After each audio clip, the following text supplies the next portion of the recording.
தமிழ் நண்பர்களே வணக்கம். இந்த ஹமாஸ் பிள்ளைகளுக்கும் ஹிஸ்புல்லைகளுக்கும் ஆப்பு அடிக்க வருகிறது F-22 ஃபைட்டர் ஜெட் ஏரோப்ளைன். இந்த லேட்டஸ்ட் F-22 ஃபைட்டர் ஜெட்டை அமெரிக்கா இஸ்ரேலுக்கு கொடுக்க போகிறது. இந்த முடிவு அரேபிய நாடுகளை கூட அச்சத்தில் ஆழ்த்தியுள்ளது. இந்த ஃபைட்டர் ஜெட்டை பற்றிய உண்மைகள் தெரிந்ததால் அவைகள் அச்சமடைந்துள்ளன. அப்படி என்னப்பா இருக்கு இந்த F-22ல? அந்த F-22 பற்றி அரசல் புரசலாக அறிந்திருந்த ஹமாசுகள் இனி குகையை விட்டு வெளியே வரமாட்டார்கள், வர பயப்படுவார்கள். அதற்கு 2-3 காரணங்கள் இருக்கின்றன. அவற்றை நான் சொல்லுகிறேன். அவங்க அந்த குழியிலேயே சமாதி ஆவார்கள். பிடித்து வைத்திருந்த பிணைய கைதிகளுக்கு உணவு கொடுக்க முடியவில்லை அவர்களால். அதனால் அவர்கள் இறக்கப்பட்டு அவர்களை கொன்று விட்டார்களாம். கொல்லுவதற்கு எங்களுக்கு ரொம்ப கஷ்டம் ஒன்றும் கிடையாது. பின்ன எங்களுக்கே சாப்பாட்டுக்கு வழி இல்லாம நாங்க இருந்துகிட்டு இருக்கோம். பாலஸ்தீனர்களின் வீடுகளுக்குள்ள புகுந்து ஆஸ்பத்திரிக்குள்ள நோயாளிகளுக்கு வச்சிருந்த சாப்பாட்டையும் திருடி திங்க வேண்டியதா இருக்கு. இதுல இவங்களையும் சாப்பாடு போட்டு போற இடமெல்லாம் இழுத்துக்கிட்டு ஓடிக்கிட்டு இருக்க முடியுமா ஐயா? அதனால கொண்டுட்டோம். எங்களுக்கு ஆயுதம் ஏந்தி வந்த ரயில மொசாத்து மோப்பம் பிடிச்சி இஸ்ரேல் ராணுவத்துக்கு தகவல் சொல்லி அவனுக்கு சத்தம் இல்லாம வந்து குண்டை போட்டு எல்லாத்தையும் க்ளோஸ் பண்ணிட்டானுங்க. நாங்க இப்ப எந்த ஆயுதத்தை வச்சு சண்டை போடுவது? கொக்கு சுடுற துப்பாக்கி கூட இப்ப நம்ம கைவசம் இல்ல.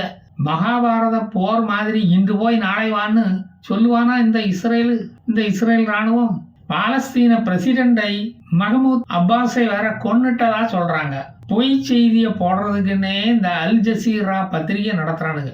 உலகத்தில் உள்ள இராணுவங்களில் குறைந்த எண்ணிக்கையில் உள்ள இஸ்ரேல் தன்னை சுற்றி இருக்கும் எதிரி நாடுகளை இப்பவே கண்ணுல விரல விட்டு ஆட்டிக்கிட்டு இருக்கான்.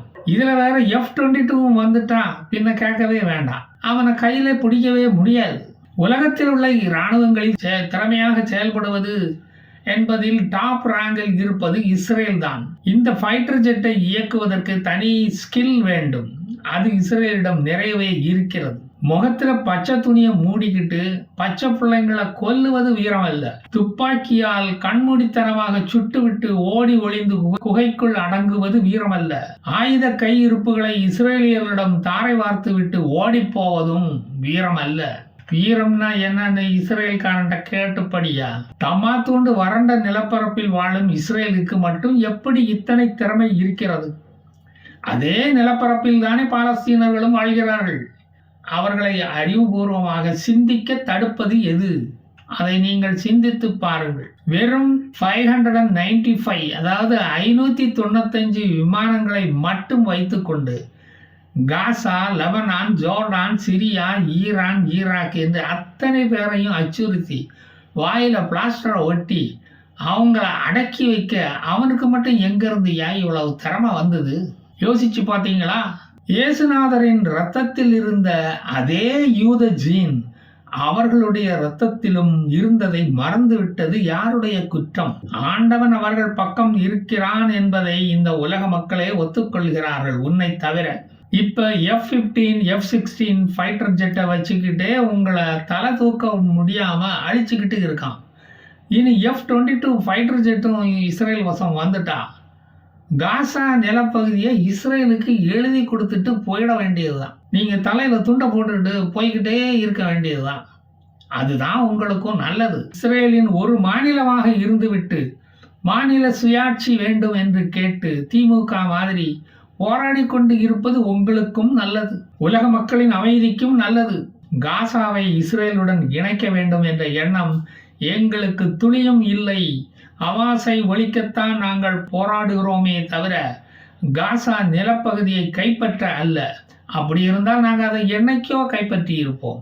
இனி ஒரு முறை இஸ்ரேலியர்களை தாக்கிவிட்டு நிம்மதியாக வாழ்ந்து விடலாம் என்று எவனும் இனி நினைக்க கூடாது. அதுவரை காசா பகுதியை உழுது கொண்டுதான் இருப்போம், ஹமாஸ் விதைகளை தோண்டி எடுத்துக்கொண்டுதான் இருப்போம் என்று நேத்தன்யாகு அண்ணன் ஆவேசமா சொல்லிட்டாரு. கோடிக்கணக்கில் மண்ணுக்குள்ள போட்ட காசு அப்ப பூட்ட காசு தானா? அதுவும் பூட்ட கேஸ் தானா? ஹமாஸ் ஆட்சியில் நீங்க என்ன சுகத்தை கண்டீங்க? ஒரு நீட் விலக்கு உண்டா? ஒரு பெட்ரோல் விலை குறைப்பு உண்டா? ஒரு 1000 ஷிக்கல்ஸ் உரிமை தொகை தான் உண்டா? இல்ல மழை தண்ணீர் அலவன்ஸ் தான் உண்டா? பொங்கல் ரம்ஜான் பரிசு தான் கொடுக்கறாங்களா இல்லையா? இல்ல கிளப்பாக்கம் திடீர் பஸ் ஸ்டாண்டு தான் உண்டா? இது மாதிரி எதுவுமே இல்லாமல் நீங்க எப்படி முன்னேற முடியும்? F-22 விமானம் லேசர் பீமை வைத்து ஏவுகணைகளை துரத்தி சென்று அழிக்கும் வல்லமை உடையது. நீ ஏவி விடும் இடத்தை அறிந்து மேசன் இல்லாமலே உனக்கு அங்கு சமாதி கட்டிவிடும். ஹை எனர்ஜி லேசர் வெப்பன் தான் இனி வானில் ஒளிரப் போகிறது. இதனுடைய வேகம் ஒளியின் வேகத்தை விட அதிகம். அதனால் கிரவுண்ட் ஸ்டேஷன் ராடாரால் கண்டுபிடிக்கவே முடியாது. ரேடார் எல்லாத்தையும் பேரிச்சம்பளங்காரன் வந்தா அவங்கிட்ட போட்டுடு. ரேடாருக்கு பெப்பை காட்டி விட்டு நிலம் நீர் ஆகாயம் இதில் எதில் வேண்டுமானாலும் எதிரிகளை 100% துல்லியமாக அழிக்கும் சக்தி உடையது இந்த F-22 ஃபைட்டர் ஜெட். நீ பிடித்து வைத்திருக்கும் பிணைய கைதிகளை கொன்று விட்டதாக ஷின்பத் ரகசிய தகவலை கேட்டு நெதன்யாகு கொதித்து எழுந்தாராம். அவருடைய கண்களில் இருந்து கண்ணீர் வடிந்ததை பார்த்த அதிகாரிகளே ஒரு நிமிஷம் ஸ்தம்பித்து விட்டார்கள். உடனடியாக காசா பகுதியில் இருக்கும் இராணுவத்துக்கு ஆபரேஷன் ரிவெஞ்ச் அதை தொடங்க சொல்லிவிட்டாராம். ஆகவே இதுவரை மிலிட்டன்ட் பிடியில் இருக்கும் இஸ்ரேலியர்களுக்காக தயங்கி தாக்கிய இஸ்ரேல் இராணுவம் இனி அதிரடியாக கண்மூடித்தனமாக தாக்கும் என்பதை ஹமாஸ் தம்பிகள் நினைவில் வைத்துக் கொள்ளவும்.